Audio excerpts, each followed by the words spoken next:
we're back with another episode. Happy New Year, everybody. That is the saddest. Can we turn the volume down in my headphones? Yeah, because you're so hungover. Which one of your headphones? I think it's number 3. Let's try. That's up, right? This is down. Yeah, down is to the left. Is that better? No? Talk? Yeah. Sounds like exactly the same. Oh, maybe number 2. I know it's not number 1. Okay. So don't fucking touch it. I won't scream. I promise. Okay. Y'all, Fowler is hungover. Is it loud? I think I put it louder. Which one did you touch? 2. Well, put that down. Maybe Okay. it's probably 3. Okay, go. Is that better? Yeah, that's okay. way better. Okay. Yeah, Fowler's drunk, or she's hungover rather. I don't know why she decided to It's National drink Hangover for Day. New Year's, but she's drunk, so this is going to be a very interesting episode to say the least. Listen. Happy New Year, y'all. Happy New Year. I wanted to bring it in with a bang. Clearly. My mistake. Lot of weddings this New Year's Eve. Did you see a lot of weddings on your feed? Who wants to get married on New Year's? Y'all already know how I feel about a New Year's Eve wedding. Oh, didn't you have a wedding to go to that you talked about last time? No, I did not. Sounds like me, but no. Oh, you've been to so many this year, so yeah, I can't I'm taking a track. hiatus from weddings. I will attend one wedding in 2024, so. None in 2023? Oh, shit. You know it's 2023, right? It's 2023. January the 1st. Oh, It's going to be a long episode. It is. How was your New Year's? My New Year's was nice and quiet. Well, I was going to say quiet. It was not, because my neighborhood went completely crazy with the fireworks and everything. But, because we were outside the city limits. But it was nice and quiet. I went and got my booty rubbed on by my massage therapist. Y'all know I love that. So I had to get one more in before the end of the year. And, yeah, I just chilled. Nice. I really just chilled. I was supposed to do my vision board yesterday, but I slept. So, yeah. Well, that's an important thing to do. Very true. I spent all morning. Have you ever had to tape your boobs? Boob tape? No, my boobs are way too big for that. Okay. Fair. I fell asleep with my boobs taped because I had to tape them in my outfit last night. Mm-hmm. Tearing adhesive off of your nipples while you're hungover in the morning is like a layer of hell. Oh, they stick on your nipples too? Yeah. Why can't they just have like a little overlay or something? Well, I had a nipple cover on and then I had tape on. I was going through something. I don't know. It was like a Hail Mary attempt to do this last night. Gotcha. My God, it was awful. It was like the worst situation this morning. So I've recovered from that. Okay.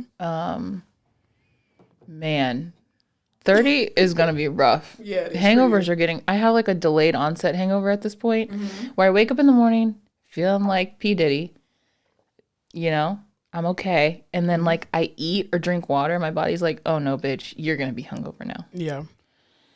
So yeah. And you're wheezing today too. And I'm wheezing today.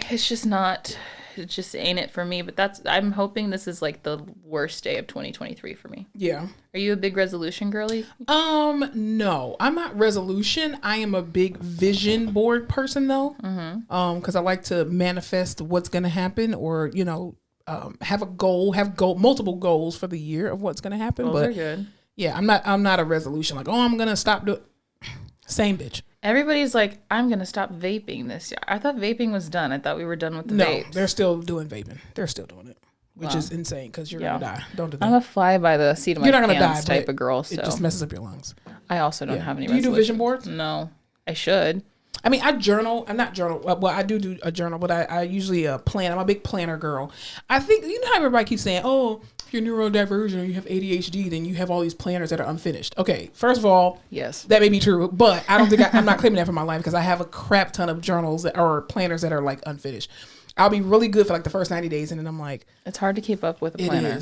It is definitely because you have to dedicate time to putting stuff in there every single day, and then my problem is thinking that my brain will just remind me of stuff, and it doesn't. Oh, mine doesn't either. I have to write it down, but then I forget to write it down, or I forget where I wrote it down. Exactly. How was your Christmas, though? Because we weren't here for y'all for Christmas. Took a little break. Y'all had a break. great Christmas. We got to spend some time with our families. I traveled. I went out of the state and went to 2 different states, but it was great. How was your Christmas? A little traveler. I'm trying to be. It was fine. I worked Christmas Eve. Oh, I don't recommend it. No. It just sucks when everyone's at home and you know that, and then you can't be. But you got time and a half? No, I didn't. Oh, you were at that place. That's right. Dang it. God, I need to do my inhaler. I can hear myself wheezing. I think it's the carpet in here. You always say that. I know. I mean, I clean this carpet. Nobody. No, it doesn't. It doesn't matter. Like, it's not you. It's just fibers. Well, I do have plans. I have the flooring to take out this carpet in my entire house. For my health, we're gonna have to do it. Yeah. You should come over and actually help me do. I will literally have an asthma attack if I have to be up here while you're ripping up this carpet. I mean, I'll rip it out and then you can help me lay it down. No, I'll haul it myself, but you can help me put down the laminate. Oh yeah, once you take it out, I can help you with laminate. Yeah, definitely. All that to say, my Christmas was fine. Awesome. I opened up all my gifts like the month before, so I had nothing to open. Thanks, Mom. And I refused to leave the house because I was so tired. Yeah. And my mom kept trying to like go out and do stuff. My brother wanted to go to the movies, and I was like, "What part of not leaving the house don't you people are we not getting here?" So yeah, we cooked. That's funny. Made some cookies. Yeah. Ho ho ho, all that shit. I mean, I went and I was like the lazy aunt. I went to Target literally Christmas Eve and got a whole bunch of toys. A quick little plug for Target. I'm not sure if you guys know this, but maybe it was just a Target in Florida. I don't know. Target actually has a lot of their toys and stuff 50% off on Christmas Eve. Really? Yes. And if you go like 4:00, I racked up for my nephew. Who the hell with kids is waiting until Christmas Eve to buy toys? That sounds nobody. Like it's an aunt. It's an aunt doing that. And an uncle. Yeah. So I got all my nephew's toys literally the night before. I bought a bunch of crap. I only spent $60. That's insane. Yeah, because of the 50% off. Thank you, God. Appreciate that. Thank you, God. So yeah, and then my sisters and I, we actually did a. It's kind of funny. I don't know that I'm going to show it, but we did like a what do they call it? JC Penney challenge, where you literally wear like old school, like 1970s, 1980s, recreate these pictures. So I ended up, we went to the Goodwill, and at first we were going to have each other pick each other's outfit out, but that just wasn't working at the Goodwill that we went to. We tried to go to a bougie one, but they didn't really have very much stuff. So then I went to the men's section, and literally there were 3 of the same exact shirts, the same exact size, with a tag still on them. $5 each, and I just bought all 3 of the shirts, and we took like a little sister photo shoot, whatever, and I did all the photos. So it was hilarious, absolutely hilarious. But we had a good time. Good. I'm glad you got to travel. Yeah, the traveling. Speaking of traveling was insane. Like there were so many flights that were canceled. I think at the Atlanta airport in general had canceled like over 700 flights. They said that Southwest canceled like over 1,000. 70%, I think, of the Southwest flights got canceled. Something was going on. I saw something on social media that this is not verified, but it just said something about I guess there was some kind of code or something that was going on with their computer system, because they had plenty of pilots, they had plenty of flight attendants and staff. It wasn't that. It was some type of code issue that was the problem, that was not letting people on planes and stuff. The extensive TikTok that I watched said that was something like the system that they use is super outdated to book everybody, like to schedule right the flight. So I think that was the issue, like to schedule flight attendants, pilots, whatever. And then they still use the hub system. So instead of like flying, hold on, God, this is gonna be a long episode. It's not. Instead of like if they were flying to New York, it wouldn't be like they fly to New York and then people deplane, a new crew comes and they come back. It's like they fly here and then they fly there and then they fly to, and they don't do like hubs. So there were all these crews, all these different places, and no one could get back to like a central hub so they could switch out or do all that stuff. Wow. But I love Southwest, and I'm like, well, shit, can I not fly Southwest anymore? I mean, Southwest is cool. I just like the fact that they don't have bag fees, which is great. I know. I like that you can pick your own seat. I don't like that. I'd rather pick my seat because I want to make sure I get a window. I always end up getting a window seat because I always pay for the priority boarding or whatever. I can't remember what it's called, but anyway, early bird special. Yeah, and I'm like, why do I have to pay extra for that crap? But then Delta, so I flew Delta to love Atlanta. A Delta flight. I'm very bougie. I like Delta, but it's Southwest, unless y'all want to give a sponsorship. Then I'll be like, fuck Delta.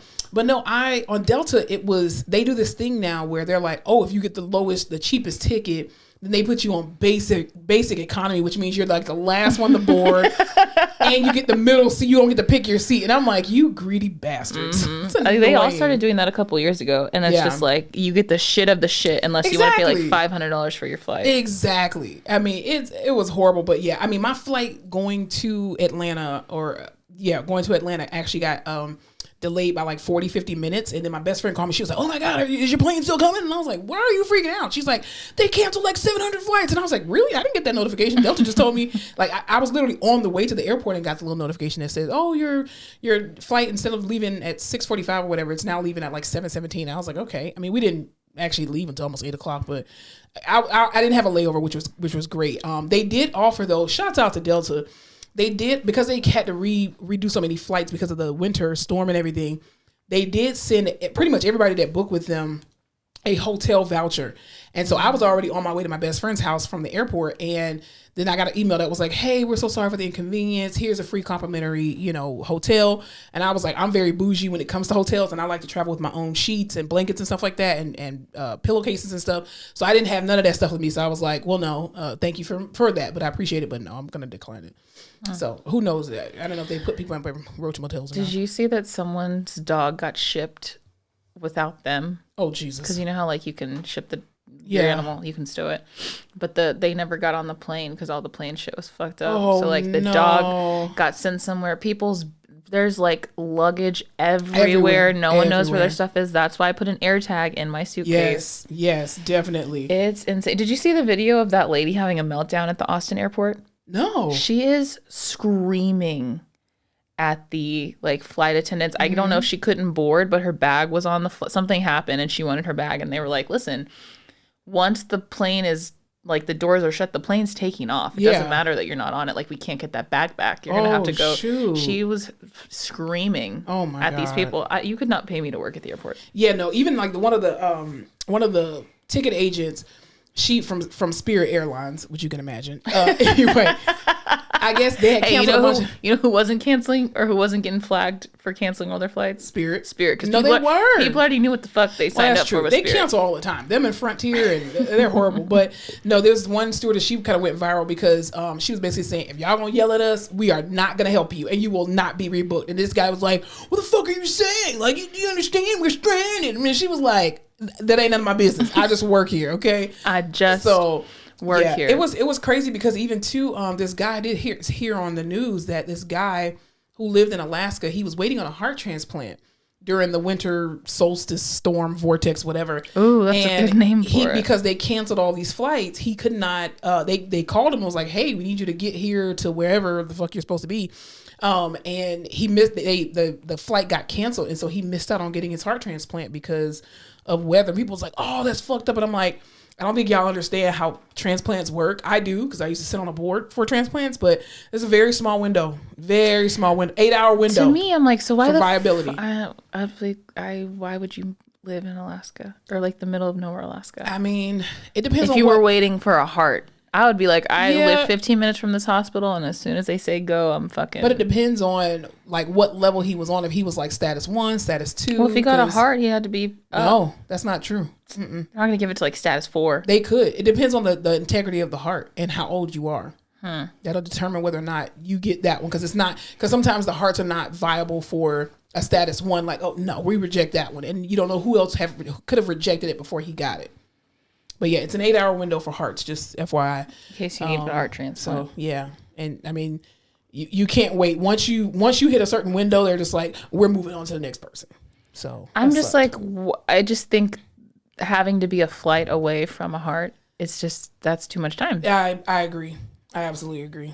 But yeah, there's some crazy shit going on with flights. Yeah. One of the girls that I follow on social, I don't know why I said it like that. She is a friend of mine. Yeah, I was like, weird. I was doing a lot of social media looking at this week. Her flight got canceled. She was supposed to fly back Christmas Day to Texas. Her flight got canceled.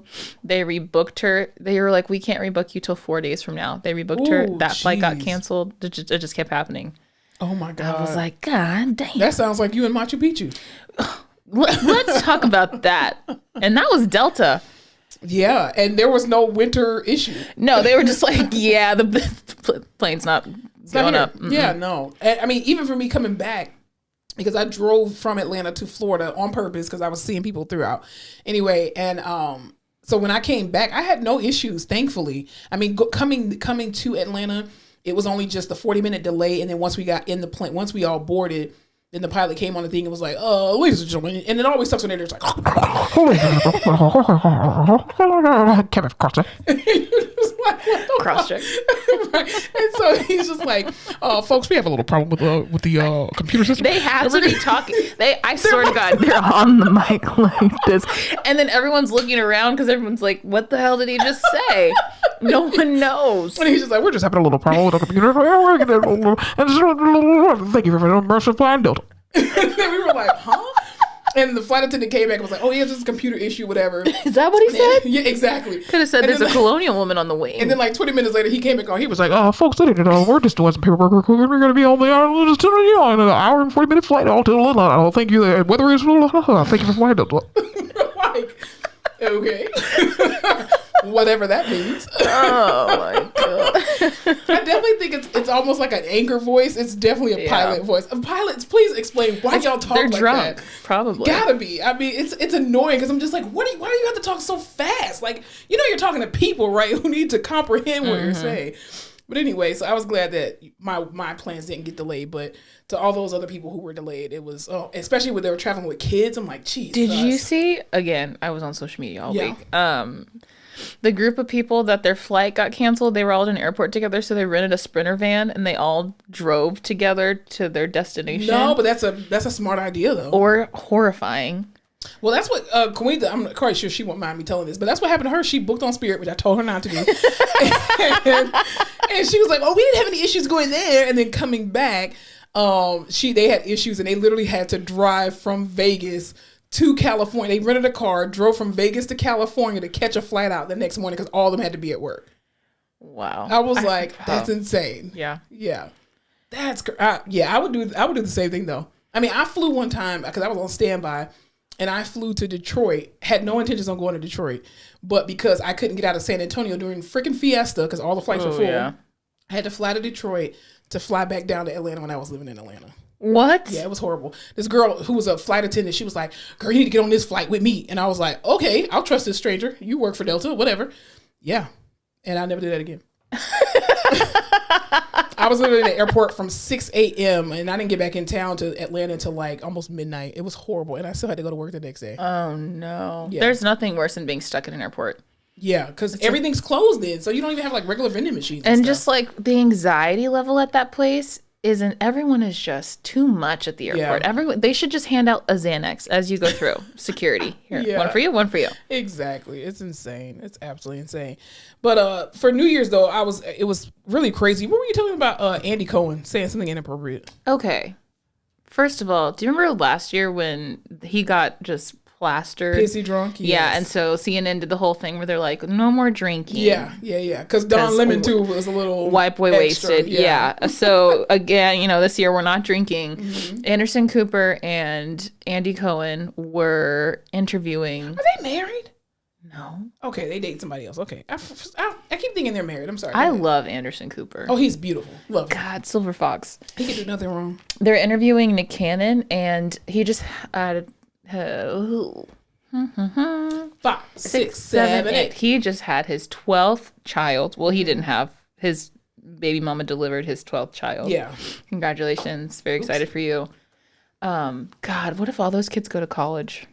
They're going to all be in the same grades at the same time. That's so expensive. I'm quite sure they're trust fund babies. He probably already has. Well, Rock and Row are fine because they're on Mariah's bill. Yeah, I'm quite sure he doesn't even probably pay child support. She's like, I don't need your money. But you see how they buy the kids something nice. It's like Mariah's kids are like Mariah's kids. Separation of church and state. It's like you keep those over there. But when they talk about Nick Cannon's kids, they never associate his kids those with are Mariah's prodigy. That is very true. So they're telling him congratulations, all of this stuff, asking him about the baby. He's just saying, happy, Mm-hmm. They are asking him if he had plans to have more. Is there a number he's trying to reach? And he's like, I'm just out here fucking, basically. And having a good time. And then Andy Cohen's like, okay, yeah, maybe like a vasectomy or da-da-da-da-da. And I was like, because then, Nick Cannon made a joke and he was like, my body, my choice. Yeah. But I was like, maybe inappropriate to ask someone or like imply that they need a vasectomy.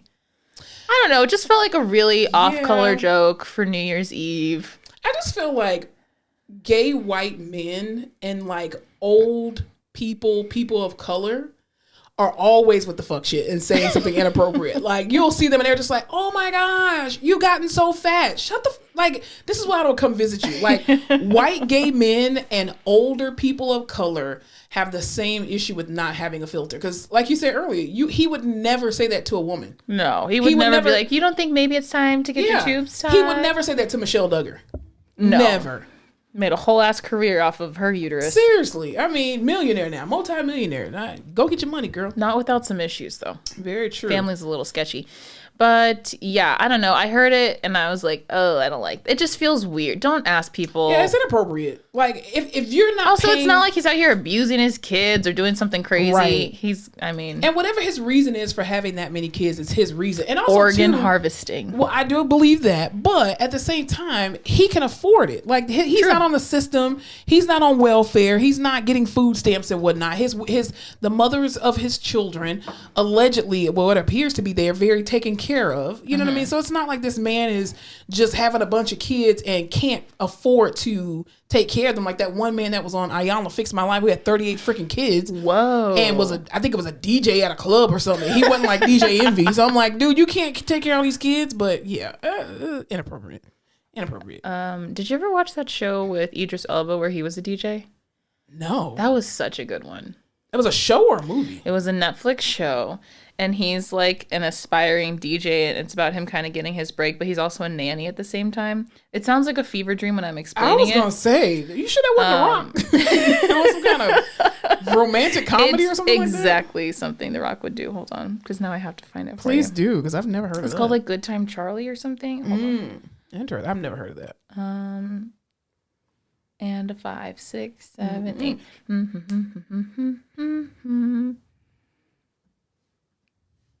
Come on. Damn it. He is in This Christmas.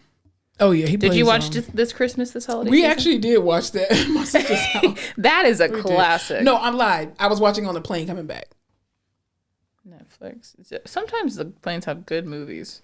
Turn Up Charlie. That's what it's called. I finally watched John Wick, the original one. You never seen John Wick? I saw the second or the third one. One with Halle Berry. Which one was that? That's the third one. She's a badass. Yeah, with the dogs. That one. Yes, I actually saw that one at Jessica's house. But yeah, I never watched the first one, and I finally found out why he came out of retirement. I was like, oh. Because they killed his fucking dog. Yeah, and his wife had just died of cancer. Like, what the hell? You killed his damn dog? I would kill you too. Theon Greyjoy. Horrible. I love those movies. The fourth one's coming out this year. Oh, really? Oh, cool beans. So it's kind of like a Fast and the Furious. It's going to keep going. Halle Berry is such a badass in that movie. Yeah, I did. She did really good. And those damn dogs, like, oh man. But speaking of other babies, Summer Walker, R&B singer. This girl, first of all, again, you cannot tell me that women alone are just the most magical people, the most magical species, but let alone a black woman. Oh my God. Summer Walker, R&B singer, delivered twins vaginally. Ouch. At the house. She's at the house. That's what I'm saying. Truly a feat. Did people know that she was having twins? I didn't know she was having twins. She looked big enough for twins. She definitely did. But we found out that she gave birth to twins. She did a home birth for her first daughter, for her eldest daughter. And which Erykah Badu was a part of that. Was her doula. Still cannot believe that I didn't know that Erykah Badu was a doula. Yeah, she's been a doula. Does she call herself Erykah Badula? I don't know. Probably. That would have been good. I don't know how long she's been a doula, but I know she's been doing it for a few years. Because we even talked about that before, like delivering her baby when she was doing Tiana Taylor. She was supposed to. I think she was supposed to be Tiana Taylor's doula for Junie. But of course, Junie, she came out when she wanted to, but yeah, Erykah Badu Summer Walker revealed that Erykah Badu was her doula. Would you do a home birth? I would want to do a home birth, yes. I would love to be rich and do a home birth. Yeah. I don't want like my current situation home birth. Like I would like a whole mansion. Yeah. I need a room, an area of the house. There's actually this midwife that I follow because I love watching her videos. Her name midwifery? Is yes, with Midwife Angelina. She's on Instagram. Y'all gotta go to her page, Midwife Angelina. Oh. She makes me want to have a home birth. Like, and it's so funny because like the videos, I don't think they're meant to be funny, but you can see the humanization that she has with her clients, with her patients. Like there was this one video where the girl was just like, Angelina, help. And she was like, listen, no more help. No more help. She was like, your body knows what it's supposed to do. I need you to breathe and concentrate on what you're doing. Like, she literally talks women through what they're supposed to do and allows your body to labor. They're just like, Angelina, what should I do? Should I push? She's like, I don't know. You tell me. Your body knows what it's supposed to do. That's what I don't need while I'm fucking having a baby. She guides them, but she's trying to get the moms to basically be in tune with their body and with their baby. I don't have the core to be in tune with my body. I mean, I think you do when you're in that situation. I think that's the beauty of having a home birth, because you're able to be relaxed. You don't have to have so many people around you. You don't have to have the nurses coming in, checking you, doing all sorts of kind of stuff. You could just labor the way you want to. That is oof. I don't know if it would make me more or less anxious to be at home. I think for first time moms, I think as long as you have a strong support system around you, I think it can be very good. If I do have a child in the hospital, I need like essential oil diffuser, sound machine. You can have that. Low light. You can have that too. Maybe those fake candles with the wick that you can put that in your birth plan. Like, I need to set the scene. But just know that everything in your birth plan may or may not come to fruition because you don't have control. Well, I'm go with the flow over here. Just as long as I get that epidural in and quick. Well, yeah. See, early and quick. That's what make me not want to have a home birth. Because I need to have the drugs on hand. Can I take a Valium before I give birth? Probably not. Probably not. I probably won't be pushing. Yeah, no. Mm-mm. So it may be the hospital for me, but I definitely need a doula and preferably a night nurse. Yes, I definitely want a doula. I absolutely want a doula. I love midwives because I used to work with midwives at the hospital as well as in private practice, and they're amazing. Like, they're the captains of like a personal trainer. Life. Exactly. For your uterus. It's amazing. They do wonderful things. Speaking of other women, there are some women who kind of missed out on Christmas or would have potentially missed out on Christmas with their families. What were you telling me about Meek Mill? Meek Mill. Hero of the people, truly. Yes. What is his real name? I was literally thinking that same thing I was going to ask you. Wait, if you had to take a guess, what do you think it would be? Daryl. Devontae. What if it was like Gerald? I can see that. It's got to be something with Meek, right? Maybe it's Marcus. Demetrius? Maybe it is Demetrius. Robert Rameek Williams. That's literally his name. Robert? Come on. Bobby. What's the middle name again? Rameek. R-I-H-M-E-E-K. So his name really is Meek. Wow. Okay. Rameekius. I knew that. His name is Robert Williams, y'all. Dreams and nightmares. The whitest name? I know. That could be anybody. Robert Williams. He posted bail for 20 women in Philadelphia so that they could go home for the holidays and spend it with their family and their kids and stuff. Isn't that nice? Awesome. He's always doing stuff for Philly. Well, I think, until they locked his ass up. I do remember that. God. Was he in jail for like 2 years or something? Yeah, I remember it was on some bullshit. Like, he did do some stuff. He was in the airport riding on a hoverboard and he never got out. And I was like, that's what y'all choose to lock people up for? Riding it all started when he rode a hoverboard in the airport. That seems like so long ago. And they were trying to make what do you call it when you make an example out of him? Oh, they definitely did. Yeah. I'm like, a hoverboard? Really? What did he kill anybody? Like, a hoverboard? Remember that time was he engaged to Nicki Minaj? Were they married? No, they were just together. Yeah. Yeah. Which is still awkward couple. Very awkward. Yeah. Anyway.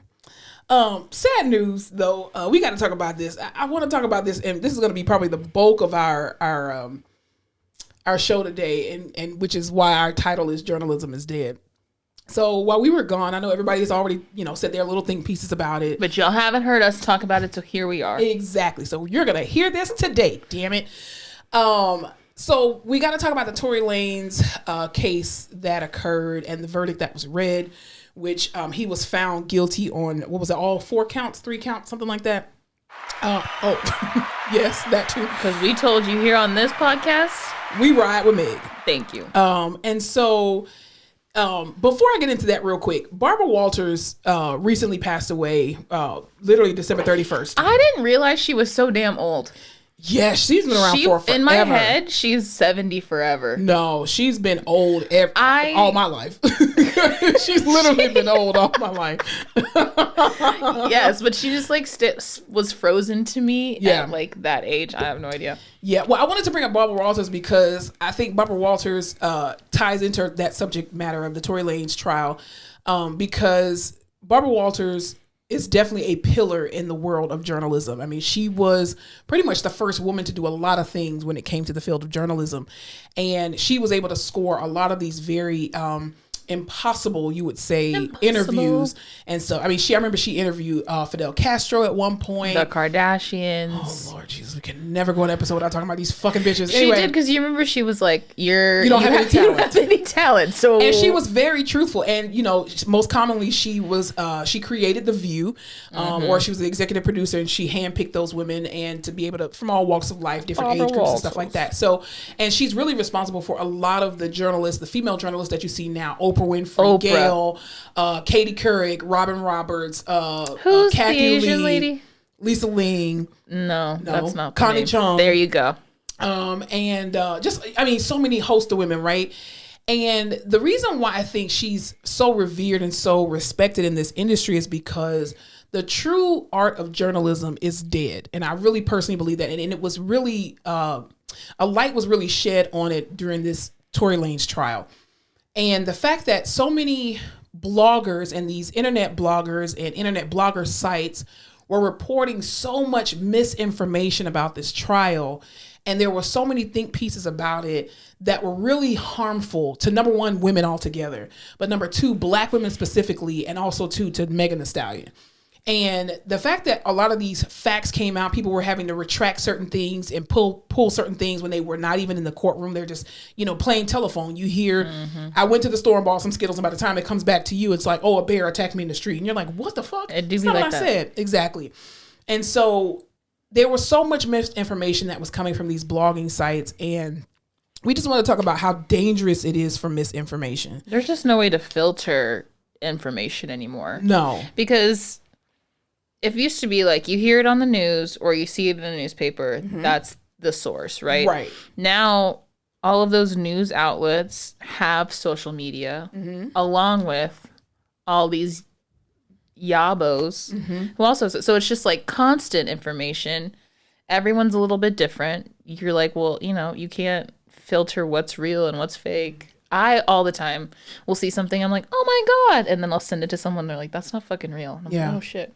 But I think, too, the problem is that these blog sites, they are in a rush to be first to report. Oh, yeah, you got to get the likes. And not a likes. first to be correct. Like, even, I remember this episode of Living Single and how the character, Queen Latifah's character, Khadijah, was trying to do this story on this boxer, right?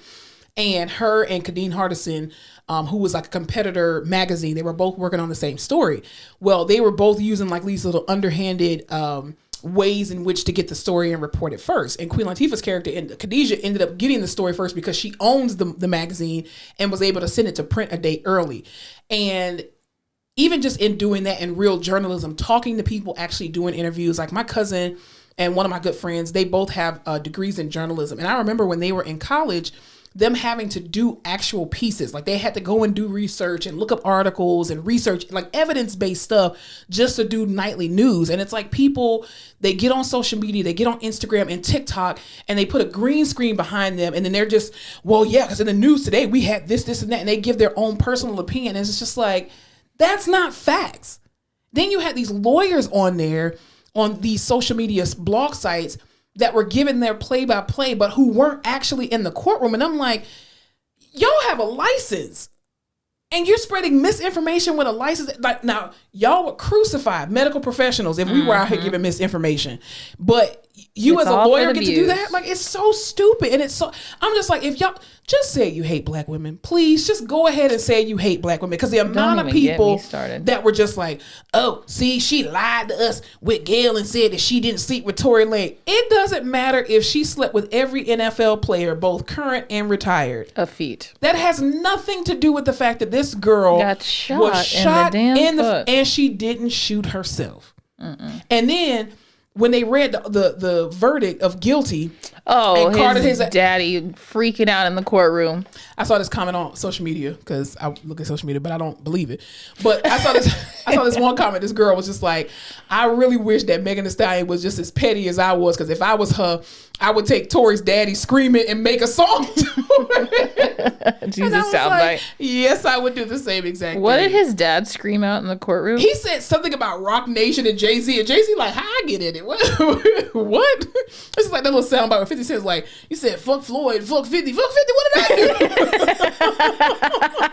How I get in it? It was just crazy. He looks just like his daddy. But the thing is, but then here's the thing too.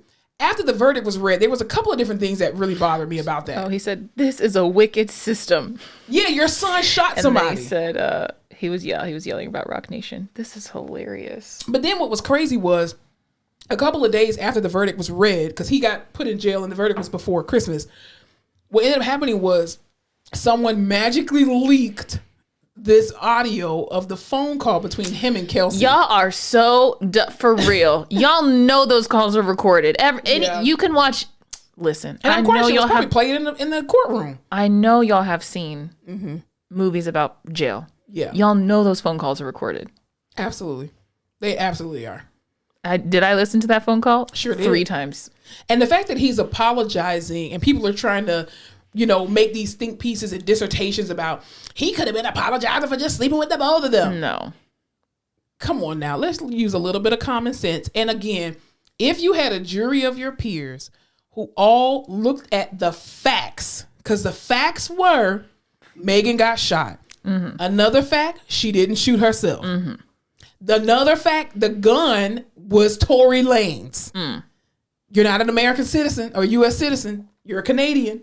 You can't come over to America and start shooting people in the feet. You really can't. So, not up in here. Then I saw this one apology, half-ass apology that Jose Sanchez did. Which, first of all, and Jose Sanchez is Malik from who was asking for this? Nobody. I'm honestly surprised that people found it and ran with it. Exactly. Who follows him on social media? What has he been doing since the game? Well, it's apparently it's back on, or I guess it's coming back on or some shit. Really? I'm just like, let it go. Just let it die. Let it die. Will Derwin be there? Probably not. I think he was going through some issues, some mental health issues or addiction issues. Speaking of, Orlando Brown just got arrested. Did you see that? He did. He was smiling at his mugshot. If I met him on the street, I would run the other. He's trying to get up out of here. He looks unhinged. He's trying to get up out of here. He's talking about the Illuminati and talking about Kris Jenner is really Michael Jackson. I was just like, dude, whatever drugs you're taking, stop immediately. Anyway, so Jose Sanchez wrote this little thing that was just like, I apologize, Meg, on behalf of black men. Okay, here's the thing. If you're going to do an apology on behalf of black men, please don't insert your own, bias and your own, backhanded ass apology in there. He was just, putting things in parentheses like, oh, and the fact that she didn't even press charges, which still baffles me. Sir, are you apologizing or are you criticizing the fact that she didn't choose to press charges on her friend because a black man was just murdered in cold blood on camera? It was a weird social and political climate at the time, all right? She was probably scared for her life that she would be shot and killed as well. And I'm just like, bro, you could have kept Tasha Mack, come get your son and tell him to go sit his goof ass down some damn where. Anyway. Also, I just cannot stand the way his name is spelled. Hosea? Yes. Jose? Hosea. Why? Oh, you think it's supposed to be I don't know what I think. Is it supposed to be spelled J-O-S-A? Come on. Remember that Family Feud? Popular names that start with the letter H. Jose, Steve. They weren't wrong. Jose. It's up there, Steve. Oh my God. And so they released the jail calls and then they released the original audio of Kelsey's conversation. His phone call to Kelsey. Yes, but then they released what do you call it? Oh, Kelsey's statement. Her statement to the cops. What do they call that? Your statement. Who cares? I don't think it's called anything. Where she tells the whole story because then she's sitting there in court. Was it like a 90-minute recording or something like that? Yeah. when she was in court, when she was testifying, she asked for immunity, which red flag. That is a huge red flag. Right. You're not even you're not being prosecuted. You get up on the stand. You're like, I just want to make sure that no matter what I say, I can't fucking get in trouble. Yeah, unless you perjure yourself, which is what you did. And then she goes on to be like, I want to invoke my Fifth Amendment rights, which you're on the stand. Yeah. Time for that was Tory Lanez must have paid her a lot of money. Had to. I mean, I didn't think he had that much, but. And then any question she'd answer, she was like, oh, I don't really remember. I don't know. Remember. Girl, this is your quote best friend up here? No. You know what? One person I did who I have a lot of respect for, and I'm glad that she brought this to the attention of the public. Civil rights activist Tamika Mallory. She wrote like a little open letter to Party. And she was like, listen, black man, I see you. I know there was a lot of times you probably wanted to lash out. You wanted to take matters into your own hands, but we see you and we're appreciative that you're there to support Megan through whatever she's going through, however she's feeling emotionally, mentally, and the fact that you're putting your feelings aside to be there for her. And I'm paraphrasing, what she said, but I thought that it was very nice to show him appreciation, because I'm quite sure, again, as a man, you want to protect. And, you want to protect your woman. And especially when the threat is 5'1". Exactly. And you literally can't do anything. You cannot take matters into your own house. Is he a big boy? Listen, he ain't no Boy Scout. A big boy. He ain't no Boy Scout. Okay? Party look like he'll knock your ass out. Yeah. And the 100%. Fact that he's just like, he ain't been saying nothing on social media. Whoever his PR is. Y'all are doing a great job. You're doing a great job. And I know it's probably not easy, because I'm quite sure he probably... Twitter fingers. I want to do it, but I can't do it because it's gonna make the case worse. But yeah, I mean, I just think that it's sad that this is what our society has come to, where the art of true journalism. And I hate to say this, but I do kind of agree with Trump. Oh wow, that's a soundbite. This fucking fake news, man. Like these social media bloggers, I cannot stand this shit, because even when Jason Lee did this whole thing from Hollywood Unlocked, right? Where in the beginning of 2022, I think it was, where he was like, oh, the queen is dead. Oh, yeah. And I'm like, sir, you're not even in the country. You're not even in the UK. You can say whatever you want online, and people will believe, because, no one likes to do research, myself included. Exactly. And so they'll just run with whatever. Right. And I'm just like, my thing is, instead of just, again, people are going to come to your page for your content because they like the content that you post and they have a relationship with you as a content creator, right? They already like what you do. There's nothing else you have to do in order to get clout. No one cares that you're the first. We care more about the fact that you're factual in what you're reporting. No, we care that you're the first. Well, maybe people do. Maybe Gen Z cares about that shit. I don't personally care who's first, because all the blogs are saying that you're reporting the same shit. It's just like radio stations. Yeah. Radio stations play the same thing. A podcast is a podcast is a podcast is a podcast. Unless you're listening to this podcast. This podcast is different because we're awesome. But I'm just saying. I always hate like when the news breaks and your whole feed is the same fucking post thing 97 times. I'm like, yeah, I get it. If it's not reported by TMZ, I don't believe it. I'm kidding. I go to CNN first. I go to actual news stations with actual reporters, people who actually went to school for journalism, who understand the importance of a research. Now, a podcast, we're not journalists. No. Okay. We're shit so talkers. Don't come for us, because we're not doing journalism. Okay. This is entertainment. Ha ha he he. Right. And we report on stuff that's already been reported in the news. We just give our opinion about it because we like our opinion. There's a lot of blind faith these days. And we say we overuse the term allegedly. Nothing that we say is factual. Yeah. I hope she has a very healing year. A magical year. Megan Pete, you deserve it. Listen, I pray to God that Megan Thee Stallion comes out and sheathers the shit out of everybody. Everyone. I want her to drop names. I want her to talk about your dead grandmas, your dead kids, your dead cats. I want her to sheather the shit out of all of y'all who kept talking shit about her during this whole time. I hope she in the booth. I hope she's in the booth. Joe Budden too. Just, I'm sorry. No. And then what was it? I think was it Lil Boosie? Allegedly, somebody said, I can't remember who the rapper was. They were just like, I'm gonna pay all this money to a lawyer and come out with a guilty verdict. Yeah, if you did the crime, dummy. The fuck? Because the other person's also paying a lot of money to a lawyer. Sir, here's the thing. We're not living in the real world. Here's the thing that I think people forget. When you are the defendant, okay, that means that someone has accused you of doing something. Okay? I don't see how you're talking about, I'm paying a lawyer a whole bunch of money to get me off. So that's not how justice works. I mean, for some people it does, unfortunately. But that's not the way it's supposed to work. If you have to defend yourself, that means you did something. You were accused of something. This wasn't her going up there saying, like, I'm going to sue him. He shot me. She didn't even press charges. No, this was the government. The state was against him because he had already had some other priors anyway. That's why his ass got put on house arrest. And you had a gun. First of all, you're Canadian. He's not American. He's not from the USA. Y'all be forgetting that. He's not a U.S. citizen, y'all. So you coming over here with guns and shooting people? The United States is definitely gonna make an example out of you. Especially the Black Queen. Come on, right? The one who gave us a hot girl summer. And then he over here missing hair anyway. Get out of here. They don't care about you. Listen, I just need everyone to know that Kelsey, in her statement, said that this man was in the back seat of the car. And by the time she stepped out of the vehicle, turned back, he had launched himself into the front seat, gotten a gun, and shot Megan in the foot. That's easy to do, though. To contort yourself, he's got to be 5 foot nothing. He's got to be tiny and sneaky. Oh, yeah, he's definitely tiny. I remember in high school, and statute of limitations up. But I just remember in high school. He shot someone in the foot. Definitely not. Didn't own a gun until I was an adult. But I remember in high school, my best friend drove a minivan, her mom's minivan, right? Tells you how the times. Anyway, a minivan sitting on Oreos. That means without rims. Hubcap? Hubcaps, Ribs. yes. And so I remember one day I was all the way in the back of the car. And literally, like, she almost got pulled over by the police. And I literally scurried. I wasn't as big as I am now. But I was able to launch myself from the back seat to the front seat. In no time. It's really easy to fly across a couple of seats in a car. Oh my God. If you're small enough, you can. You can do that. That's wild. That's what I'm saying. He must be very small. And all of this because she told you weren't shit and you're only hot because you're on a Jack Harlow remix.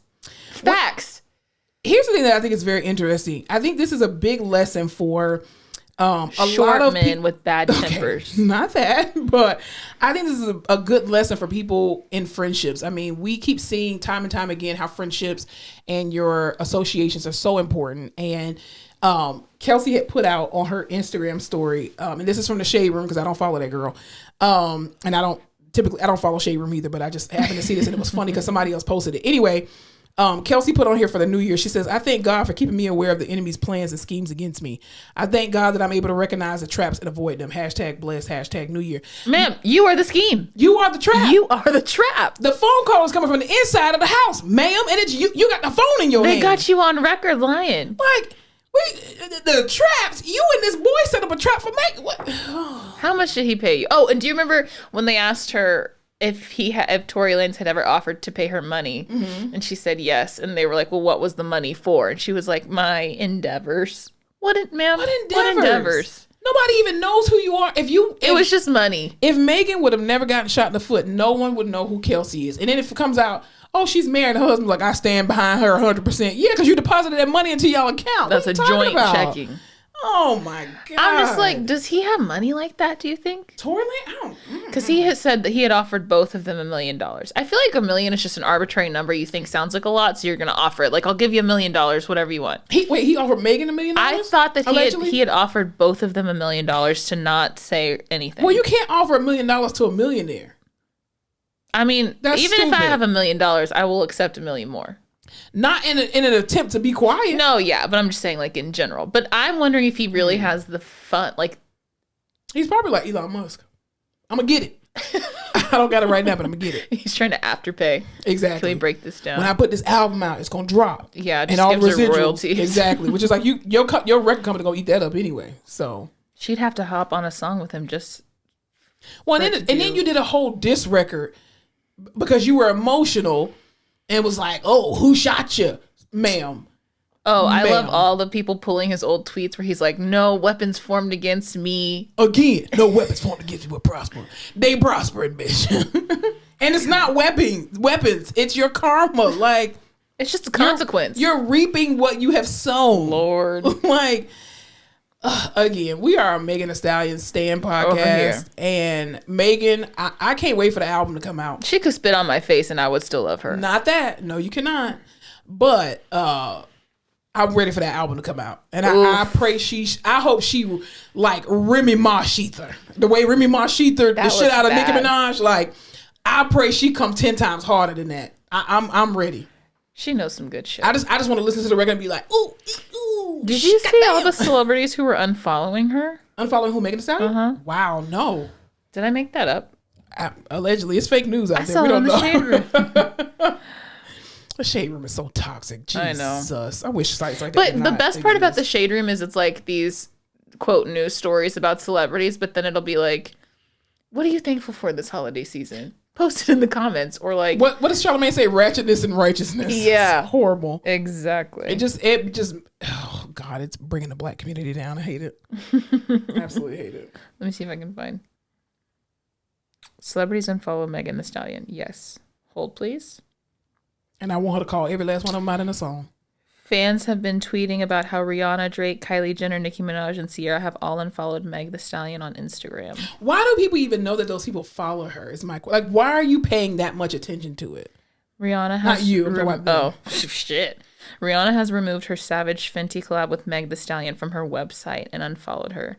Did they all just think this was gonna like? No, I think that was just a business move. Like, we don't want to be involved all together. So when this wraps up, then we'll come on back. That's gotta be shitty though. I mean, but that's a smart business move though. I think.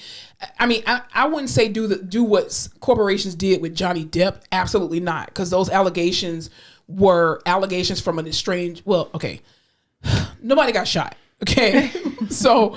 But I think putting things on pause until the results come out, yes, but not just, oh, we're not going to rock with him, and making statements about it. It's like, no, let's just Homer Simpson back into the greenery and just not say anything about it. Do you remember those apps that you could download that tell you when people unfollow you? Did you ever have one of those? No, I've never cared. Oh. Yeah. You care when people unfollow you? I think I had one in high school, but I never really looked at it, and I don't have it now. But I just remember that was a big thing. Or people would always be like, oh, so-and-so unfollowed me. And I'd be like, how do you know that? And they're like, oh, I have the app that tells me when people unfollow me. No, I only know that people unfollow me because when they try to follow me back, I'm like, weren't they following me before? Bitch, you can't get back in again. Listen, you only got one time to unfriend me. That's it. You can't come back. After you unfriend me the first time, you can't come back. Well, now you don't even have to because... the door is closed. You can hide your... there's so many ways to hide shit from people. You can hide your... like story posts, you can mute that. Like, I don't know. I don't even know how to do all that stuff. I just unfollow you. My favorite is the block and unblock because it makes them unfollow you. And then if you block someone and then you unblock them, it makes them unfollow you. And then they can't, like, it looks like they never followed you. So then when they go to your page, they'll be like, oh, I thought I followed them. But you got blocked and unblocked. Interesting. I need to go back through that and start blocking more people. But it's a good feeling. You should start the new year off right. Everyone do a social media cleanse. Go purge your followers. Listen, I started doing this thing probably about 3 years ago. If I haven't spoken to you in 90 days, your phone number is no longer in my phone. Ooh. Because you don't know me and I don't know you. You change every 90 days? You're like a snake. Absolutely. If you're not evolving, I don't change. I evolve. So I don't need your number. You're taking up gigabytes. I don't remember half the numbers in here. No. I don't say. I'm very bad about saving numbers in my phone. Well, that's why it sucks, because when like a holiday happens, they're just like, Happy New Year. And I'm like, who this? I don't know who you are. Because every 90 days, I'm doing a purge. I'm cleaning out everything. No. I can't do that because I forget. So did you see how long it took me to get that word out? Jesus. I forget things, or like I get text messages that I open but never actually read. So I have to go back and search through my messages. I feel like keywords. Yeah. So that's why I love like the technology that we're here now, because we're just like, I'm having a conversation about that. You can just search keywords. Isn't that so nice? I love it. God, I love technology. It's amazing. Amen, sister. I'll tell you who's not liking technology right now. Elon Musk. Listen, always something with that man. Elon Musk has allegedly is famous right now for a not so great thing, and that is for allegedly being the first person to lose $200 billion. That's a lot of money. I don't even think he has $200 billion. Who does? Because he purchased Twitter for $40 billion, right? Yeah. This is what happens when remember when keeping it real goes wrong. Like, I think this is a big lesson for a lot of people in the 1%. Shut the fuck up. Okay, just because you can doesn't mean you should. Thank you. Like you coming on there, I will buy Twitter right now, and they were like, "Oh, that's a verbal contract. That's a verbal contract." I bet you people will stay off Twitter and stop saying stupid shit like that again. Mm-hmm. Yeah. So Elon Musk lost, allegedly has lost over $200 billion, and then he put out a tweet. I think it was last week or week before last. He was like, "I'm doing a poll right now. Should I step down as the CEO of Twitter?" It's like you still own it, sir.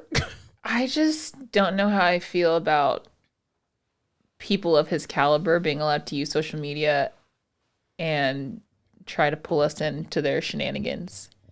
Like, there's something that feels inappropriate about anyone who owns a company as big as Twitter being like, let me pull all these people. I'm not sure why you needed our opinion. You already lost the money. Well, and it's like a joke, right? Like it can't be serious. So like, but why are you doing that? You lost the money. You lost the employees because you've shown people you don't know what the fuck you're doing. And this should show a lot of people, just because you have a whole shit ton of money does not mean that you understand business. I don't care if you got to this point. You don't know what the fuck you're doing. And the fact that you're over here trying to tell people, when a system has been working, oh, engineers, we need you back in the office. We need this. Wait a minute. You came in firing the people who knew what to do. You could have at least did that a year in when they showed you the system. You don't even know how to code or do nothing. Don't even know where the bathrooms are. Look at Mark Zuckerberg. You better take a page out of his book. This man created Facebook, okay? So he understood somewhat of a level of technology. And yeah, he stole a bunch of people's ideas, but he kept them on till it was absolutely unnecessary. And he I'm quite sure he allegedly paid them. But you came in first day, new sheriff in town, bitches. I'm firing everybody. Like, sir, you can't do that. You can't do that. This is why people who are true leaders, if I own a business, I know now, even though I have taken accounting classes and financial management, I am not good with math like that, right? No. So what I'm going to do is I'm going to go out and find the smartest accountant that I can find, pay you very well so that you don't fuck up my books. So you're not a narcissist. That's very true. I really believe that most CEOs are narcissists. Well, yeah, because they're bored. Yeah, he just thinks he can do whatever he wants. Yeah. And, you know. And God quickly showed you. Pride comes before a fall, motherfucker. A lot of truths will be revealed this year. I can feel it. Yes, it will. Well, also too, Zimbabwe, speaking of this, technology and whatnot, Zimbabwe reportedly, allegedly, has banned the export of lithium. They're the biggest producers of natural lithium that are required to make batteries, technology, things of that nature. Lithium. They reportedly, lithium. Not the bipolar medication. Not the... No, people aren't chewing on batteries. But you do, yeah. Please give the people their lithium. Yeah, please. Why are they... Do you know why? It probably has to do with something with colonization, I'm quite sure. They're like, you know what? Well, because the problem is colonizers... What are we supposed to do about batteries? Colonizers will strip every resource that your nation has if they can. And they'll just keep doing it and doing it and doing it until you have nothing else left. So I think if this is true... It's very much giving vibranium, Exactly. So if it is true... good for them, and I hope they continue to ban it. But also, too, countries need to learn how to do something else. The country lost 1.7 billion euros from exporting it as a raw material and not processing it into batteries in the country. Oh, so they're saying we could make way more money if we keep it here. Absolutely. Yeah, you go, Africa. Zimbabwe. Not the whole continent. Zimbabwe specifically. Just Zimbabwe? Just the country of Zimbabwe. I'm here for all of Africa. Absolutely. Definitely. Oh my God. I'm learning a lot in this article from africanews.com. Yes, absolutely. Zimbabwe has the largest amount of lithium in Africa and has enough to supply a fifth of the world's needs. Absolutely. How do you mine that? That I don't know. Huh. Speaking of mining, did you know that I think it's India is like the largest exporter of like cashews? But look that up though. Don't quote me on that. I think it's India. Because I watched a documentary. I think it was India. But did you know that cashews are so toxic that literally the shell that it comes out of it is in India? Mm-hmm. Yes, see, 15% of the world's. Yes. But the thing is, the women when they cut open it's like a poison and a toxin to get the cashew out. It literally burns their fingers. Like the skin off of their fingers is like severely burned. Can we eat it? Well, it's just the shell. The cashew inside is not poisonous. Oh, it's like one of those defense mechanisms for the plant. Yes. That is wild. Did you know peanuts are actually a mold, basically. Interesting. Kind of. That's why there's so many allergies to it. Mm-hmm. Yeah. Well, it's I could have made that up. Hold on. No, that's true. I was reading this book. I'm reading this book currently. Let me go to my Audible. There's this book by this cardiologist that it's called. Hold please. It's called The Plant Paradox by Dr. Stephen Gundry.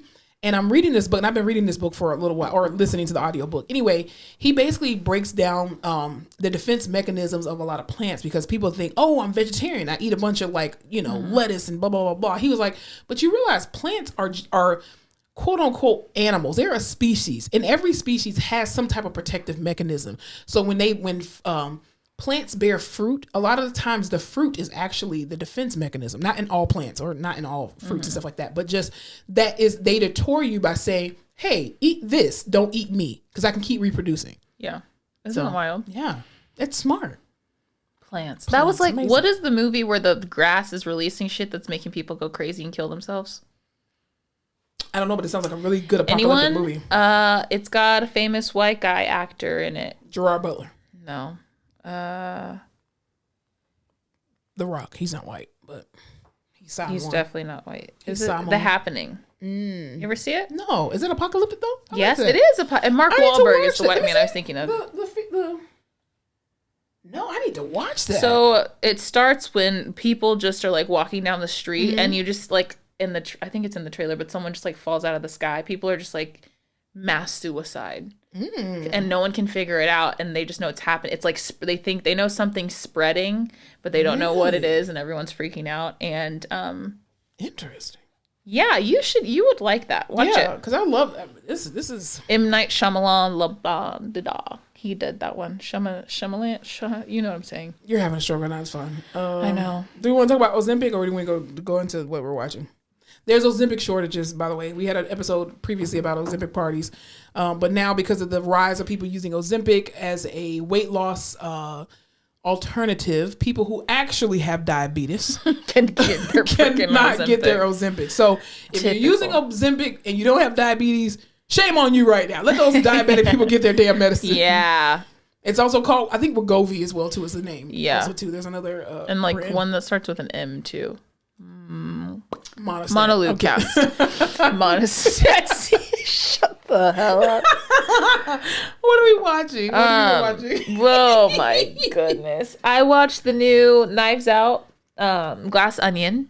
Sun's out, bums out. Sun's out, buns out. Because I love Kate Hudson. I'd watch her. Oh, she's amazing. Do anything. You know Goldie Hawn's her mom? Yes, I love that. And I love Goldie Hawn and Kurt Russell so much. Do you follow her on Instagram? No, I don't. Okay. But Overboard, one of my favorites. So good. One of my favorites. Goldie Hawn is like, I don't know if she founded it or she's just a really big contributor to it, but she has this like nonprofit that's all about like education for kids. But it's about like, oh God, this is gonna. You can cut this out, but I have to. This is Goldie Hawn, but it's like almost kind of neurodivergent-esque.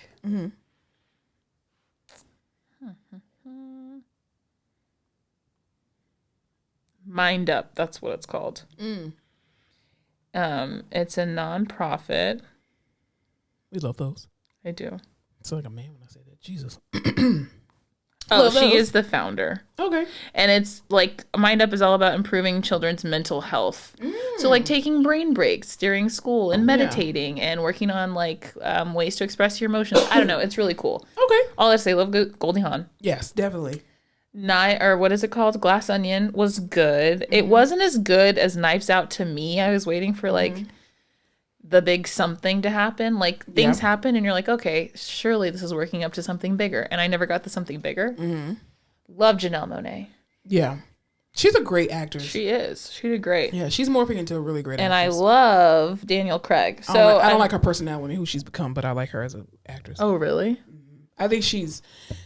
The industry has changed her. She's morphed into somebody I don't really care for. Oh, maybe it's not really her. Could be. She's got a twin in the movie. She could be a clone. She could.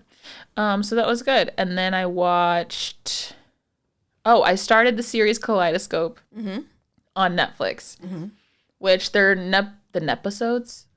Lord. The episodes aren't numbered. They're colors. They're named by color. Each person that goes to watch the series gets a different order of the episodes.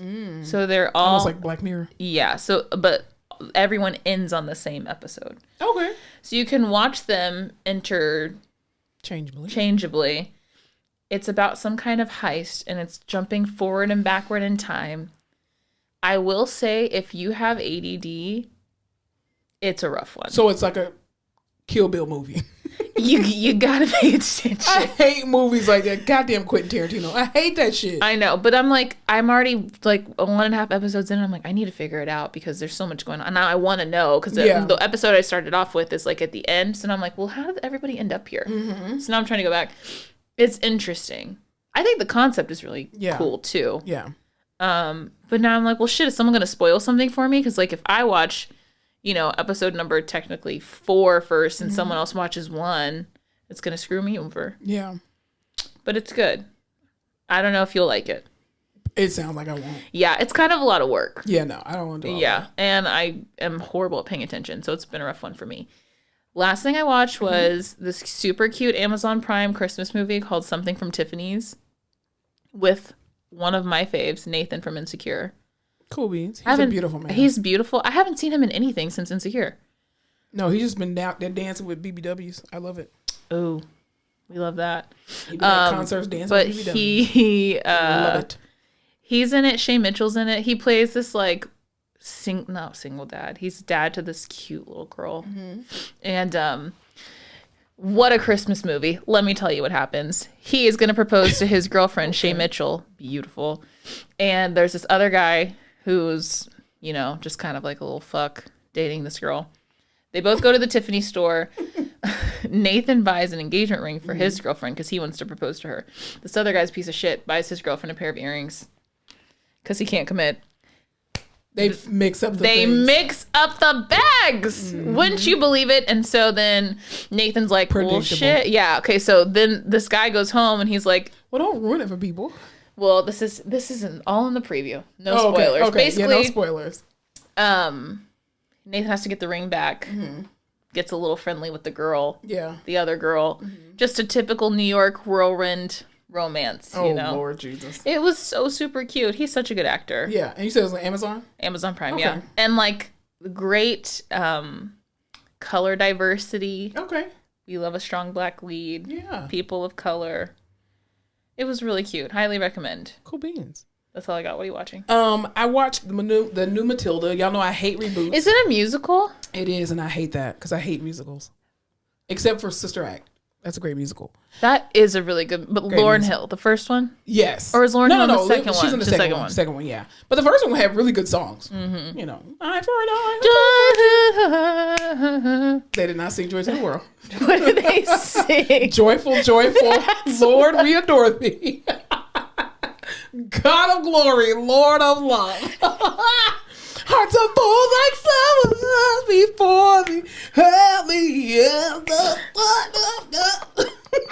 melt the clouds of sin. It was just Christmas. Dry the dark up the way.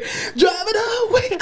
Give her up. He more to gladness. Fill us with the light of day. Light of day.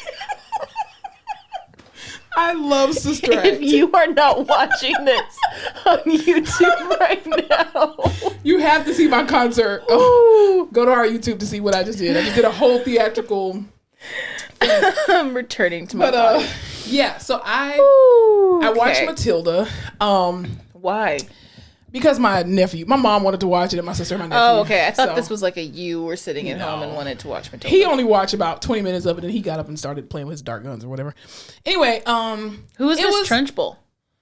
She did a great job. Really? The lady who played Miss Trenchbull actually did she was believable as the Miss Trenchbull. The only thing was I didn't know who the hell Lavender was. Because I was like, so remember Lavender was a cute little black girl with glasses. With the glass. You know who looked just like her when she was growing up? Who? Megan. Megan Thee Stallion? Oh, really? My friend Megan. Oh, your friend Megan. I was like, Megan Thee Stallion? Megan Pete. I was like, they do have a same round face, but the lady who played Miss Trenchbolt was really good. Lashana Lynch is in it. She plays Miss Honey. And you would think you would look at her as like Izogi. And yes, you still do see Izogi, but she has softened a lot. So she's a believable Miss Honey. And she sings in the movie. Really? And it's her real Lashana Lynch has a beautiful voice. I love her name. Beautiful voice. So she's actually singing all her songs. And she if you go to her Instagram, she actually showed where she was doing the rehearsal. She's got a beautiful voice. Beautiful voice. The little girl who played Matilda, I was like, meh. Were the songs good? Okay. All right.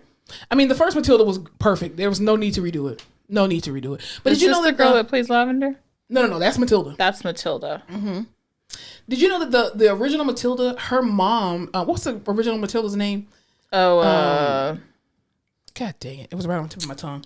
Anyway, she shared a story about how, and this is all alleged, she shared a story about how in the original Mara Wilson, how her mom was sick when she started filming Matilda, and that her mom tragically died. I think she had cancer, I want to say. Don't quote me on that. But her mom died before Matilda came out. Are you kidding me? But here's the thing. She didn't know this until a couple of years ago, or a few years ago.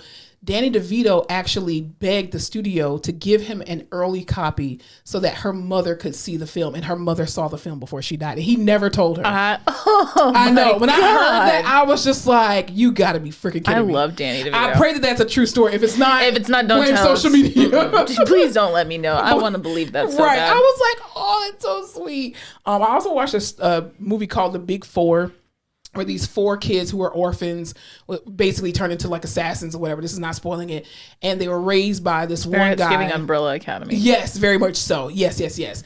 And so somebody is trying to basically kill them. They're just trying to figure out who's trying to kill them, and they go through the wilds of that. But it's kind of like a Tropic Thunder, as far as a comedy is concerned, like a Tropic Thunder, like Dry Dark. Jumanji. Yes, it's like very like dry humor. Jumanji it's was funny. Hilarious. It was, but it's just like the dry humor where they have fighting and killing and stuff like that. But it's hilarious. But it's like, it literally is like Quentin Tarantino type bloody. Like people's faces are being blown off and shit. Almost gore, comically, gory. Yes, so it's kind of funny like that. The Big Four. What is that on? It's on Netflix. Matilda is also on Netflix, and then I started the Best Man final chapter with Taye Diggs, Morris Chestnut, Sanaa Lathan, Melissa DeSosa, Nia Long, Chestnut. Did I leave anybody else? Who plays Murch? Oh crap, what's his name?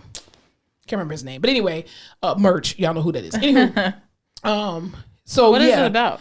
It's basically just following their lives of where they are now and like where they end up. I'm literally like on the first episode because it's an 8-part series, and so just where they are right now. Harper, I think they want to offer him another. They want him to do a second part to the book of the original book that he made, where he had sex with his best friend's girlfriend, and she gave him her virginity anyway to get back at him. But anywho, and of course Mia is not in the movie because she died, or in the show because she died in the second part in the Best Man Holiday.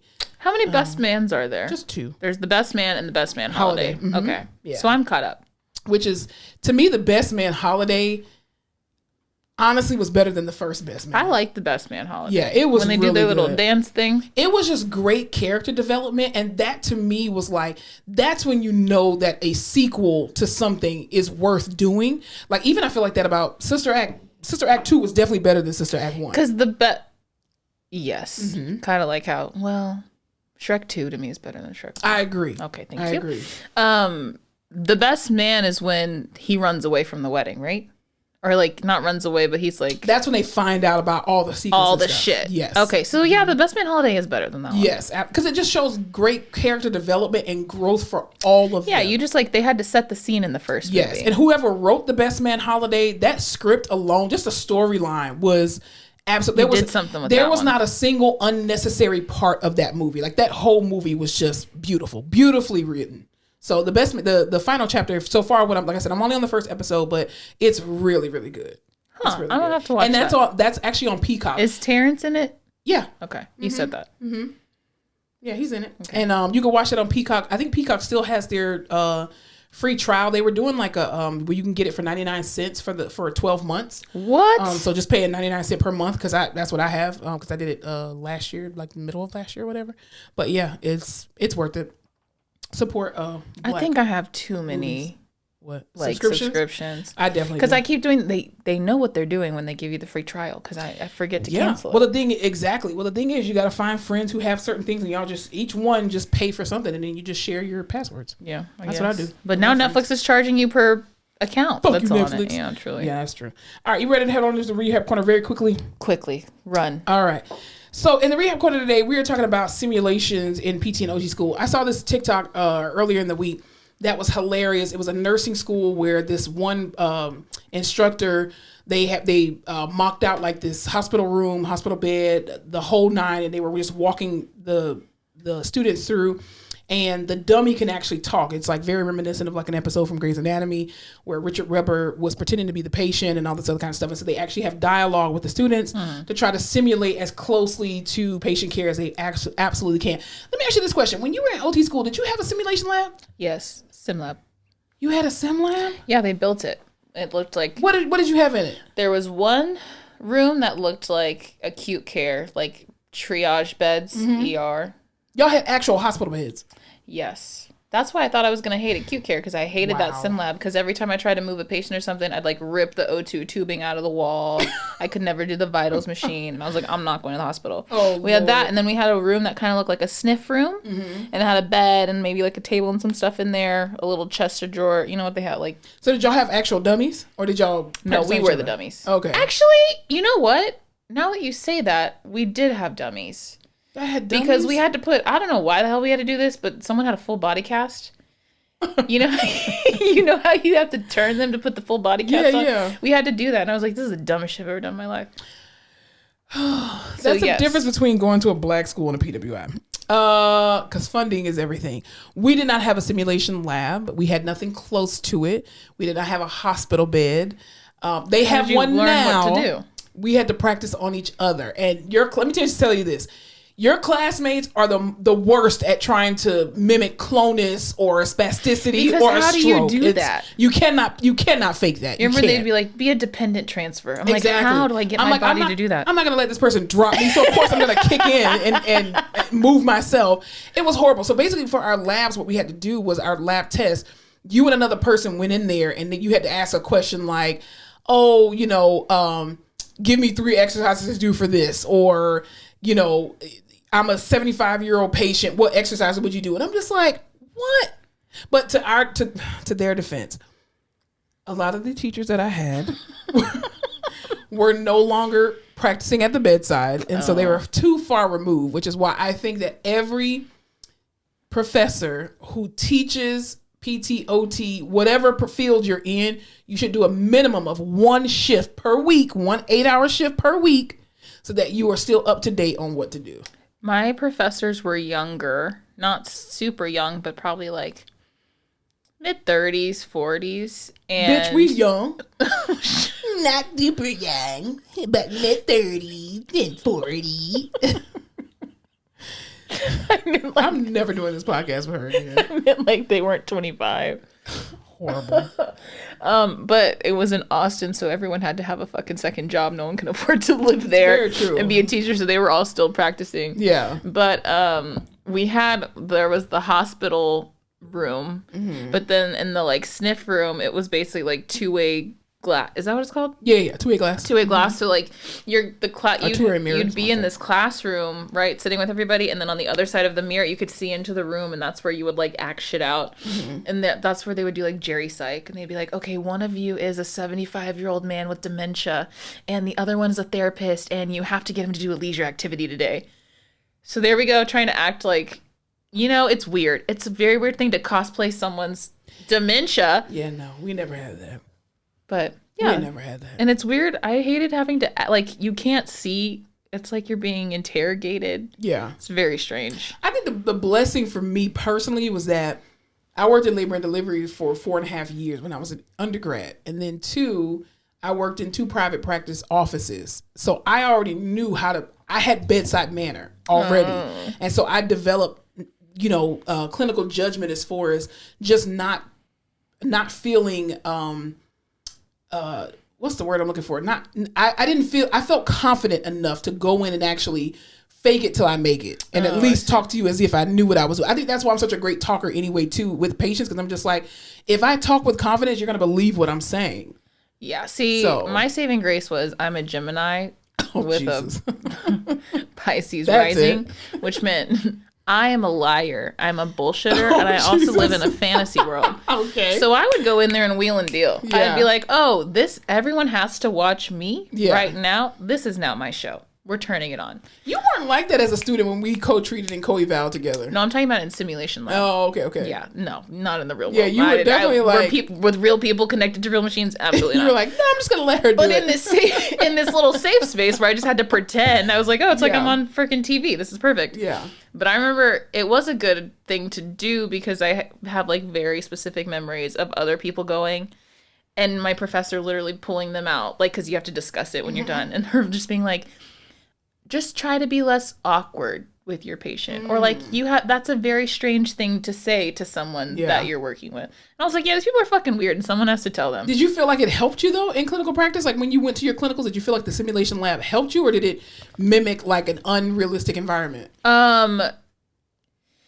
It helped in the way that like, so a lot of them would have to be like, okay, like, they would you'd go separately. So like one person knew what was going on, the other person didn't, right? Because it has to mimic. So they would tell someone like, hey, okay, I need you to, when she tells you to do this thing, I need you to like have a full meltdown and start getting very agitated. And no matter what they do, you are perseverating on this. Yeah. So that was good because you didn't know what the fuck was going on. And you'd be in there like, what the hell? Why are they freaking out? And so everyone on the other... Can you stop, Kathy? Exactly. Like, so everyone on the outside were like, ha ha ha, that's so great. But it's good.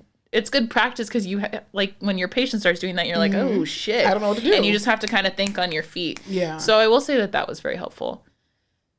Yeah. Man, we didn't get that. Very different experience and from OT to PT school. And that's why I paid $200,000. I did too, and I didn't even get that. We got dried out bodies. Well, in anatomy lab, did you have actual cadavers? Unfortunately, yeah. And we did too. AC, y'all, we live in South Texas. Oh, our AC broke. Our AC broke and the bodies got moldy. Yeah, ours didn't get moldy. It was just all if you ever tried to take a final exam with actual human cadavers pinned everywhere and the freezer broke and all the muscles start wasting away, but all that formaldehyde is burning your eyes. Horrible. That's all I'm saying. I told you about the juice that got in my mouth. Yeah. I had a classmate, shouts out to, I don't want to say her name, but she knows who she is. She listens to this podcast.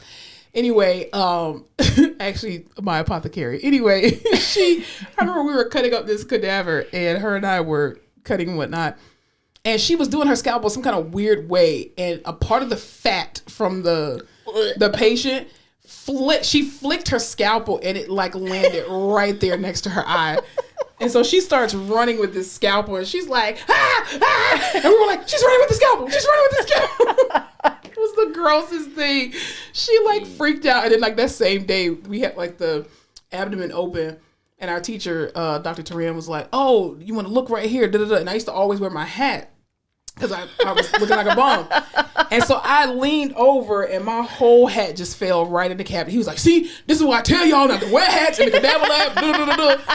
And I was like, yeah, I got to throw this away. It was one of my favorite hats and I had to throw it away. I just remember, why did we not have to wear masks? I don't know. We didn't wear. I wore goggles. We wore gloves. I wore gloves, and we had to wear goggles, but no mask, which is disgusting. I don't even think we had to wear goggles that I remember. I mean, I have glasses. So. The smell was so bad. Yeah. Do you remember? Like, did y'all have to have? Oh my god, the buckets underneath it from when it would start to.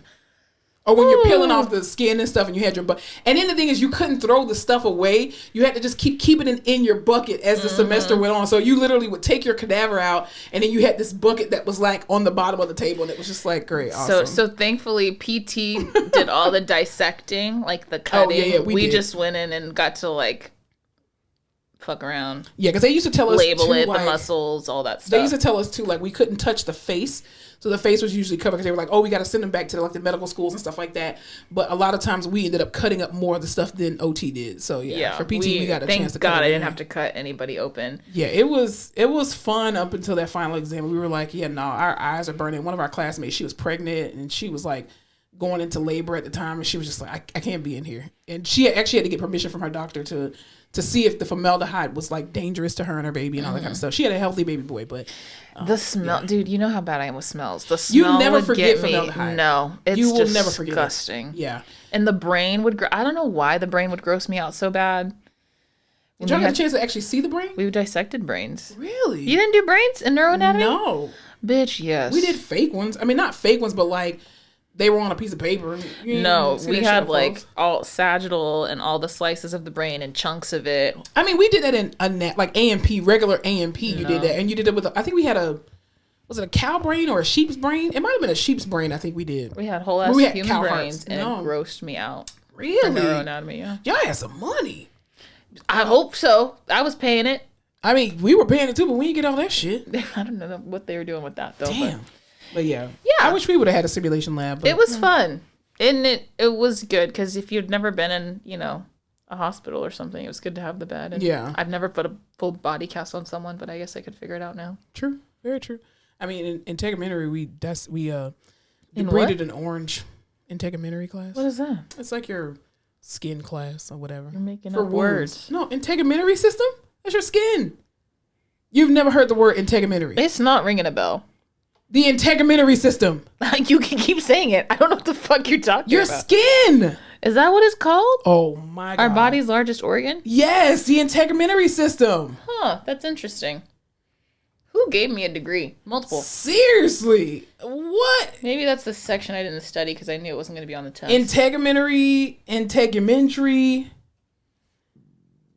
Is that what was that? Was that your stomach? Were you burping? I'm leaving that in. What is the integumentary system? It's your body's outer layer, your skin, your nails. Why don't I know? That word looks familiar, but the sound, maybe I've never said it out loud. Maybe. But the integumentary system, we had a class and we had to debride an orange to make it seem like we were debriding like How do you debride an orange? Very carefully. It would make more sense to debride like a strawberry or something. No, you need the veins and stuff. Oh. Yeah. So you had to do that without actually puncturing it because it's basically wound care. Since PTs, that's why y'all do all that wound care. Mm-hmm. The PTs at work keep telling me like, "Oh, you can do their dressing change if you want." I'm like, "No, I can't. That's not my skill set. Nah, I'm good. Thank you. Thanks, but no thanks. Thanks, but no thanks. No thanks. Because wounds again gross me the fuck out. The look of wounds don't gross me out. It's the smell. Yes, it's the smell. It is the smell. Bodies are funky. They really, especially dying ones, and you can tell when somebody is about to get an amputation because you can smell their flesh rotting. Mm-hmm. I showed you that man's foot. Get that off. What man's foot? Is it? No. Dead man's toe. That's what that sounded like. Oh goodness. But anyway, actually off camera. But yeah, do we need to anything else we need to talk about before we get out of here? I just want everyone to know to prepare to be sick of me this year because I'm gonna do some big stuff. I don't know what it is. I went to the gym today. Whoa, I did. I'm doing a 75 hard challenge. Y'all keep me accountable in the comments. That's please 75 days of like horrible shit, right? Yeah, but it's technically not 75 days in a row because I'm taking off. Right. Anyway, yeah, I might cut that out. Anyway, yes, I'm doing a 75 medium challenge where I'm only going 5 days a week because I have to have 2 days rest. When you do it 75 days? Oh, you're supposed to do 75 days in a row. Yeah, but I'm not doing that because I need rest days. What is the true 75 hard? 75 hard is for you to do 75 days consistently going to the gym without a day off. See, and that doesn't seem healthy to me. It's not. That's the quickest way for you to get injured. So no, as a physical therapist, I will be taking 2 days off. Now you can do what you want to do, but I'm gonna stick to my cute little 3 days a week. I might do 4 or 5, but I have an accountability partner, Dr. Dandridge. She's my accountability partner, and she's amazing. She checks in with me every single day. She's like, "Hey, good morning. Ready for your AM workout?" I'd be like, "God damn it! I did tell her I was gonna work out today. I got to do it."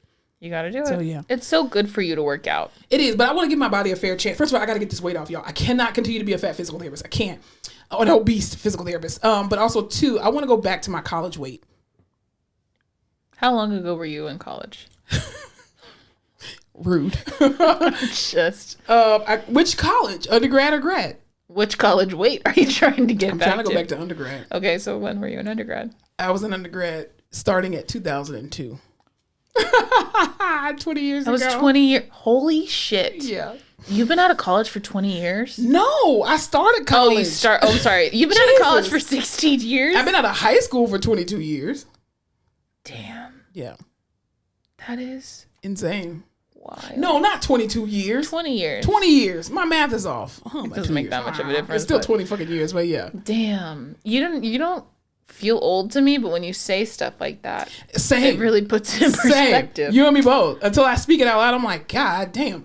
But yeah, no, I want to get back to like because you know how everybody gains the freshman 15? Mm-hmm. I lost like 30 pounds when I was in college. Wow. Because I wasn't eating. And I was working out so much more. You walk a whole lot, and I wasn't really eating. I was like surviving off cereal and junk food and shit. And then because the cat food was disgusting, and then because we didn't have all that Chick-fil-A and stuff that they have now at FAMU, we didn't have that. We had a pizza bar. That was about it. A pizza bar? Yeah, downstairs, but it was cafeteria pizza. It wasn't like Papa John's and Pizza Hut and shit. But yeah, I lost like 30 pounds my freshman year of college. Damn. And I mean, if you look at I'm gonna show y'all a picture. I'll put a little picture right here what I look like. I lost weight. I thought I was fat back in the day. I'm fat now for real, but god damn, I was like, why didn't I appreciate my body at the time I had That's how it goes, you know? You never appreciate what you have when you have it until it's gone. So my goal is to lose 100 pounds this year. That's you can do it. I know. I just got to be consistent. That's really there is no Ozempic though, so you don't have to do it the hard way. No, I was banking on trying to get that too. I was like, that's on my list for PCP. Yeah, and my mom is on, she's not going to care. She's on this like crazy dose of it. Yeah. So she has to go to like very specific places. But your mom also has diabetes, right? She does have diabetes. Yes. So it's not like she's using it and abusing it. She's just using it. But like my favorite is when she'll go to put in the prescription and the pharmacist is always like, whoa. like, stop making people feel bad out here. Exactly. It's just like you work at a beriatric center. How much do you weigh? 800. God damn.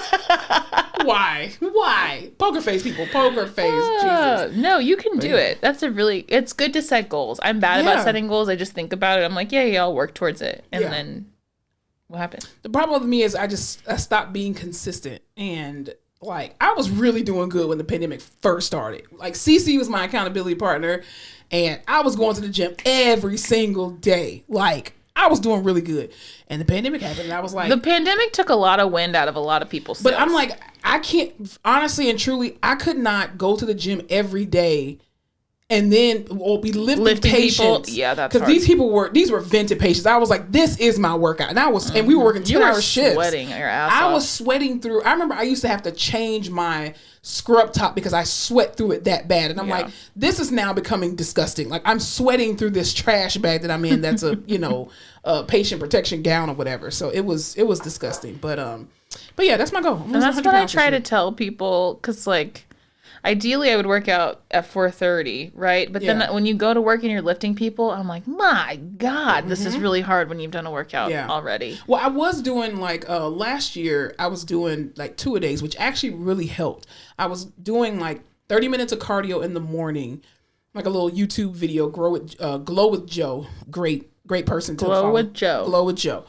And she has great cardio workouts, like little 15-minute, 30, 20 minutes. She has them for all shapes, sizes, all age limits and stuff like that. I mean, adults, obviously. But anyway, I was doing that in the morning. And then either in the afternoon during my lunch break or after work, I would go to the gym and do weights. Because I did weights every day because I don't want loose skin. And I know that weightlifting is going to be my best friend because I know how to lose weight. Yeah. It's not like I don't know. I'm a physical therapist. I know how to do this shit. I just don't want to. I mean, I want to. I just want it to come easy. I want to lift one weight and be like, I should be a size 10 now. Yeah, so that's the worst. Yeah. My mom wants me to run a 5K with her this year. Good luck. I don't think she understands the asthma part. Oh, yeah. I'm like, I can't. She's like, you can. You just have to practice. Ms. Fowler, we need her for the podcast. Listen, we can't have her out here with no lungs. I can't breathe. I literally have to make an appointment with the pulmonologist. I cannot run. You're never going to make that appointment. But anyway. Hey, listen, New Year. Same me, but new tricks. I gotta make that appointment. I can never breathe. Yeah. How am I gonna run a 5K? I don't like running. I hate running. That's a big goal for me. If I could run them, I don't even think I could run them. I just hate running. Even in high school, I never ran a mile. So like when you had to run a mile in like under 12 minutes, it always took me like 30 minutes because I'm walking/running. Oh yeah. And my mom was like, you can walk it. And I was like, the only thing that would make it worse is walking it because it takes twice as long. The problem is I don't know how to breathe. I can teach others how to breathe because I'm a physical therapist. Nose, out through your mouth. Right. But I don't know how to breathe. I want to get those people, the person who taught the actors and actresses of the Wakanda Forever. Yes, because they were literally underwater for like 5 to 7 minutes. I want that person to teach me how to breathe. I ain't got those lungs. I think you did it. You could if you got trained correctly. I need a spirometer. And since it's spirometer, you probably will need. Absolutely. I bet we could just do just like chilling at home, watching a movie. Yeah. Working on it. It doesn't sound great. I mean, I walk on a treadmill at an incline, so it helps. There you go. You should get a walk pad for your desk. Okay, no. No? That'd be such good exercise. No. That's just a flat When I'm on the clock, I'm doing the bare minimum. I'm doing 100% of my job to get 100% of my check. I'm not doing anything more. Yeah, but okay. All right. Whatever. No. I tried. Because I like to sweat when I'm walking and running. I like to get a good sweat. Oh, okay. Yeah, which is what I got today, which is great. Perfect. Anyway, we need to end this episode. We've already gone beyond time. We wanted to give y'all a little bit extra time since we were out for the last 2 weeks. Yeah. What, 2 weeks? Yeah, something like that. Anyway. Not long enough. There. Happy New Year, y'all, again. Thank you guys for rocking with us for all of 2022. We are super excited about what's getting ready to happen in 2023. We're looking to only go up and get stuck from here and keep riding this train. Y'all keep sharing, liking, commenting, downloading, and subscribing and rocking with us. Rock back and forth. I don't know why. Yep. Okay. Y'all remember to spread love. Spread light. And don't forget to laugh your face off. Face off. I know I was late. Okay. Because I forgot it. This is what happens when you don't record for 2 weeks. You forget how to do this. Camera settings all messed up. Whatever. Darren, fix it in post. Darren, please edit that out. Get the fuck out of here. Oh my God. I'm so sad that it's so... Kid, because I don't go to work tomorrow. You do. I know. Oh shit, I forgot. Did you guys enjoy this episode? If so, don't forget to follow us on all our social media platforms, including TikTok, Facebook, Instagram, Twitter, and YouTube at The Face Off Pod. New episodes are released every Tuesday. Thanks for watching.